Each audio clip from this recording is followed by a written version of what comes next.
Assalamualaikum warahmatullahi wabarakatuh. Perkenalkan, saya Riza Nursyah bersama kelompok saya, Fazri Albar Permana, Rizky Juliansyah, dan Inggi Maulani. Di sini kami akan memperkenalkan aplikasi yang kami buat, yaitu Visit Campus Apps. Di sini kami akan menjelaskan beberapa poin seperti beberapa diagram seperti use case, rancangan activity diagram, sequence diagram, database rancangan database system seperti entity relationship diagram atau IRD, dan mockup atau UI UX design-nya. Pertama-tama di sini saya akan memperkenalkan apa itu Visit Campus terlebih dahulu. Visit Campus ini merupakan aplikasi yang membantu calon mahasiswa baru, baik itu teman-teman kita yang masih SMA, kelas 10, 11, 12, maupun teman-teman kita yang gap year, pokoknya calon mahasiswa baru, untuk memilih universitas di Indonesia dengan memberikan informasi mendalam mengenai top 20 university. Jadi top 20 favorit universitas di Indonesia itu banyak lengkap informasi di dalam aplikasi yang kita buat gitu. Kayak informasi universitas, fakultas, jurusan, profil lulusan, bahkan sampai sejarah kampus. Jadi aplikasi ini juga menyediakan fitur seperti rekomendasi memilih lingkup keilmuan seperti Anda tepatnya berada di Sosum atau di Saintek seperti itu. Lalu ada latihan soal seleksi masuk, tur kampus virtual atau virtual. Jadi kita bisa mengunjungi kampus secara virtual melalui teknologi Google Street View, teman-teman. Ada fitur chatbot juga untuk kalian bisa bertanya-tanya dan filter universitas dan jurusan. Lalu requirement analysis yang telah kita lakukan yaitu seperti kita membutuhkan apa aja sih. Kita membutuhkan UI-nya, kita membutuhkan fitur yang sudah saya sebut, fitur-fitur yang sudah saya bicarakan sebelumnya seperti profil universitas, rekomendasi pemilihan lingkup keilmuan, latihan soal seleksi masuk, tur kampus virtual, chatbot, hingga filter universitas dan jurusan. Lalu untuk bagian use case diagram akan dijelaskan oleh rekan saya Rizky Juliansyah. Assalamualaikum warahmatullahi wabarakatuh. Perkenalkan, nama saya Rizky Juliansyah. Di sini akan melanjutkan tentang use case diagram. Use case diagram ini adalah salah satu contoh rancangan use case diagram. User di sini dapat mengakses profil universitas, latihan soal seleksi masuk, dapat mengakses chatbot. User juga dapat mengakses rekomendasi pilihan line up, Kelium, Sosum, Saintek. User dapat mengakses juga tur kampus virtual. User dapat mengakses filter universitas dan program studi. User dapat logout dan login. Staf Visit Campus mengelola profil universitas, mengelola latihan soal seleksi masuk, mengelola chatbot, mengelola rekomendasi pilihan lingkup keilmuan Sosum dan Saintek. Staf Visit Campus juga dapat melihat tur kampus virtual dan dapat mengelola filter universitas dan program studi. Selanjutnya, use case tersebut menggambarkan alur user dalam aplikasi Visit Campus untuk mencari informasi mengenai universitas. 1. Mengakses profil universitas. Pada tahap ini, user dapat mengakses berbagai informasi mengenai universitas, profil seperti profil universitas hingga program studi.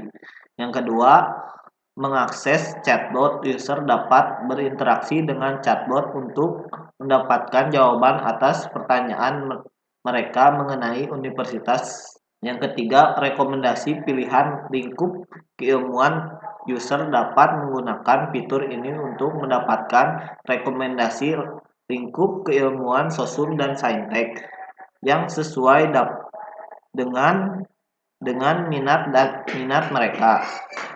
Yang keempat, mengakses tur kampus virtual. User dapat mengikuti tur virtual untuk melihat suasana kampus dan fasilitas yang tersedia. Yang kelima, filter universitas dan program studi. User dapat menggunakan filter untuk mempermudah pencarian universitas dan program studi yang sesuai dengan kriteria mereka. Login.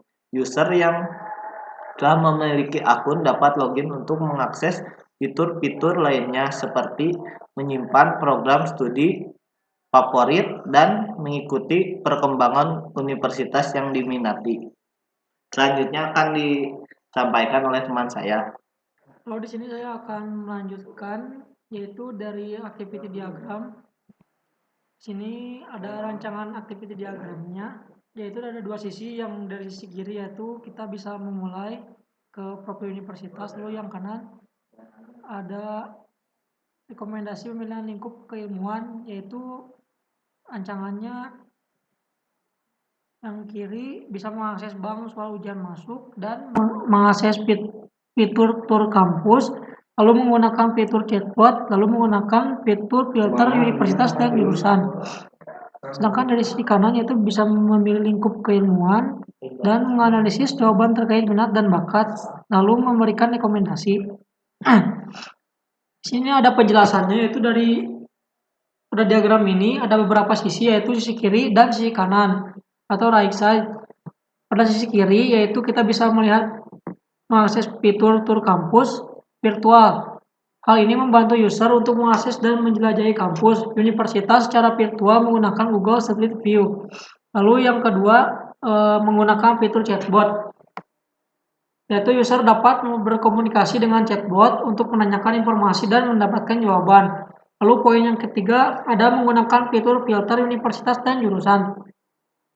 User dapat memilih kriteria yang sesuai dengan minat dan bakatnya, dan seperti lingkup keilmuan, universitas, dan jurusan. Poin yang keempat, memilih lingkup keilmuan. User harus memilih lingkup keilmuan yang diinginkan. Lalu poin yang kelima, menganalisis jawaban terkait minat dan bakat. User menganalisis jawaban yang diberikan oleh chatbot atau fitur lainnya untuk menentukan lingkup keilmuan yang tepat. Lalu ada poin yang terakhir, memberikan rekomendasi.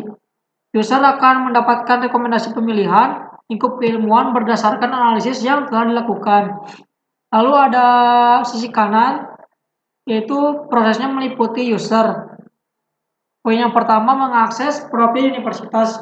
User akan mengakses profil universitas yang diinginkan untuk mengetahui lebih lanjut tentang universitas tersebut. Poin yang kedua yaitu mengakses bank soal ujian masuk. User akan mengakses bank soal ujian masuk yang tersedia untuk menyiapkan diri dalam ujian masuk. Poin yang ketiga, menggunakan layanan latihan soal seleksi masuk. User akan menggunakan layanan latihan soal seleksi masuk yang disediakan untuk meningkatkan kemampuan mereka dalam menghadapi ujian masuk. Lalu ada poin terakhir, mengisi dan mengirim feedback. Setelah user menyelesaikan latihan soal seleksi masuk, user akan mengisi dan mengirimkan feedback tentang pengalaman mereka dalam menggunakan layanan tersebut. Dalam diagram activity ini, ada dua aliran utama, yaitu aliran user yang diarahkan ke kanan dan aliran sistem yang diarahkan ke kiri. Ada right side dan left side. Aliran user melibatkan pengaksesan profil universitas, bank soal ujian masuk, dan layanan latihan soal seleksi masuk. Sementara itu, aliran sistem melibatkan pengaksesan fitur tur kampus, virtual, chatbot, fitur filter universitas, dan jurusan. Lalu ada penganalisis jawaban, pemberian rekomendasi, dan pengumpulan feedback. Sekian dari penjelasan saya. Selanjutnya akan dijelaskan oleh teman saya.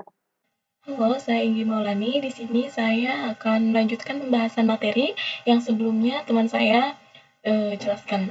Nah, di sini saya akan menjelaskan mengenai sequence diagram. Sebelum berlanjut, kita harus tahu dulu nih, apa itu sequence diagram.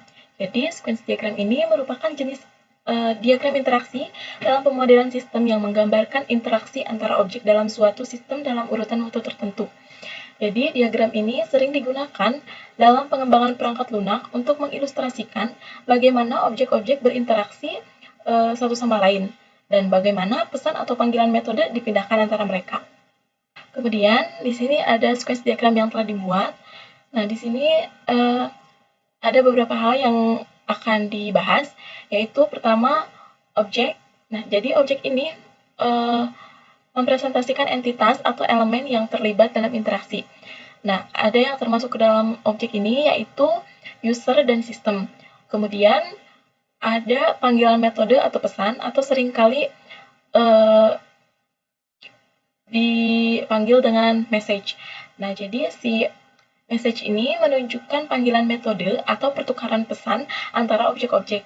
Nah, untuk message-nya sendiri di sini eh, sudah tercantum. Kemudian ada garis hidup atau seringkali disebut dengan lifeline. Jadi si garis hidup ini atau lifeline ini merupakan garis vertikal yang terhubung ke objek, mewakili waktu hidup si objek selama berinteraksi. Kemudian si sequence diagram ini urutan proses dan komunikasi antara objek atau kelas yang terlibat dalam sebuah use case.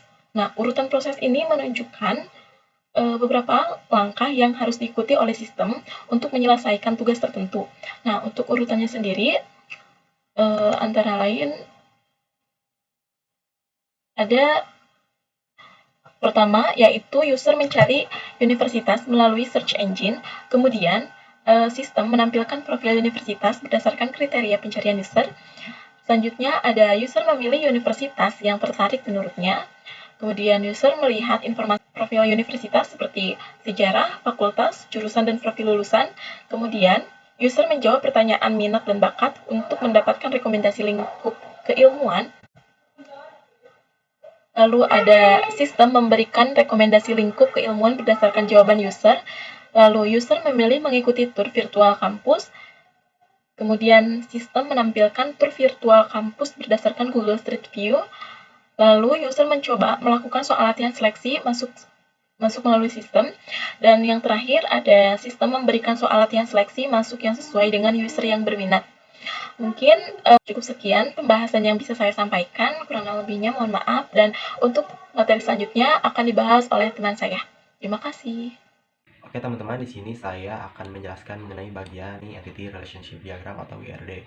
Di sini ERD ini merupakan representasi visual model data untuk sistem database. Ini menunjukkan seperti bagaimana entitas atau contohnya seperti tabel dalam sistem database relasional menghubungkan satu sama lain dalam sistem.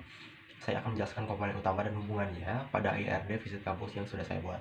Di sini yang pertama ada universitas. Di dalamnya entitas ini mewakili universitas. Jadi memiliki atribut seperti University ID, itu merupakan primary key-nya.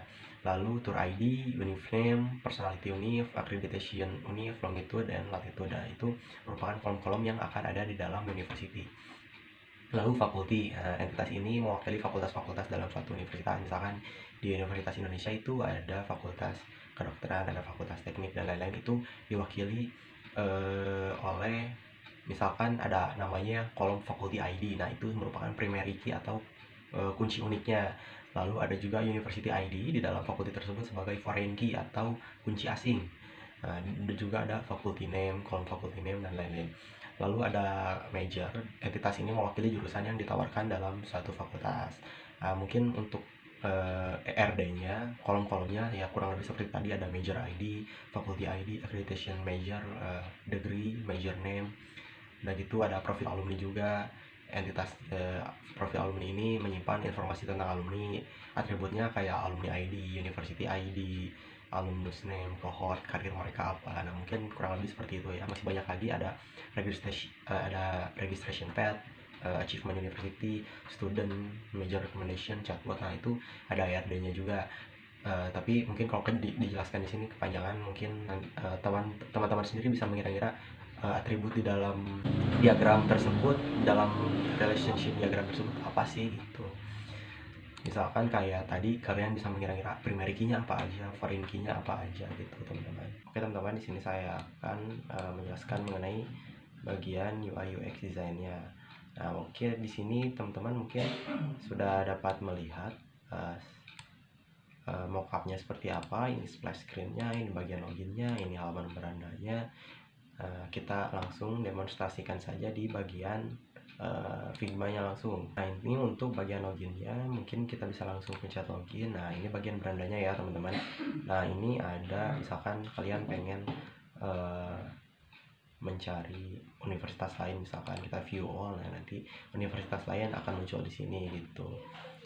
Nah, misalkan kalian ingin melihat, saya ingin melihat Institut Teknologi Bandung ada apa aja sih di dalamnya informasinya. Nah, di sini ada deskripsi mengenai Institut Teknologi Bandung ITB itu apa aja sih gitu.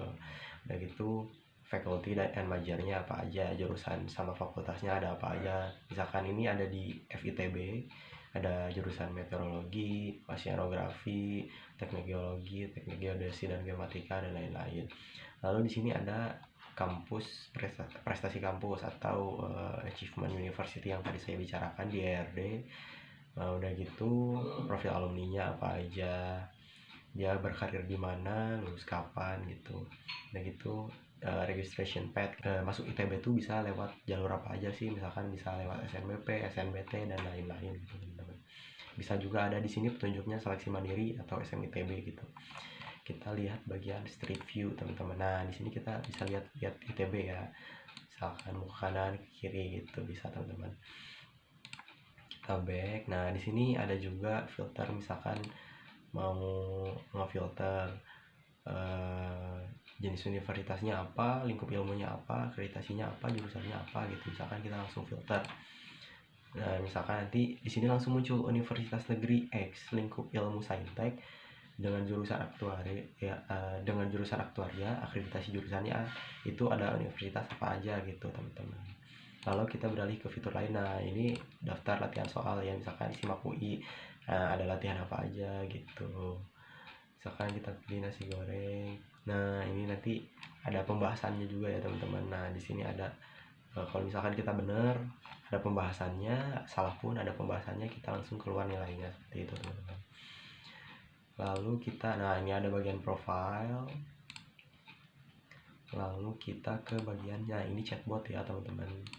Ini bagian chatbot, misalkan kita mau nanya, oh sekarang rektor ITB siapa sih ya, nanti dijawab sama chatbotnya, modal chatbotnya seperti itu teman-teman.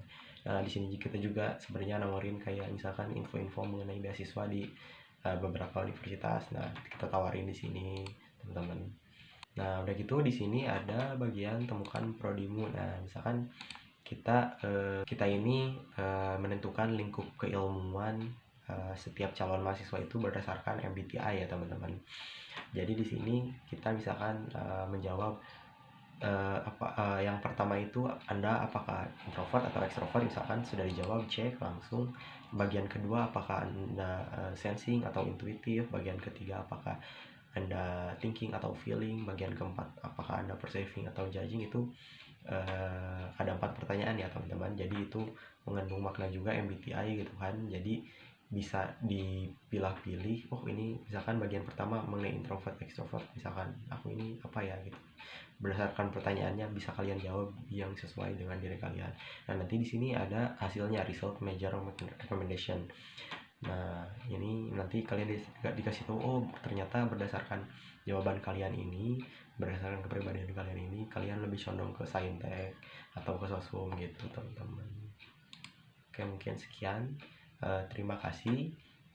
Mungkin hanya itu yang dapat kelompok kami jelaskan kepada rekan-rekan sekalian. Mohon maaf apabila masih banyak kekurangannya. Assalamualaikum warahmatullahi wabarakatuh.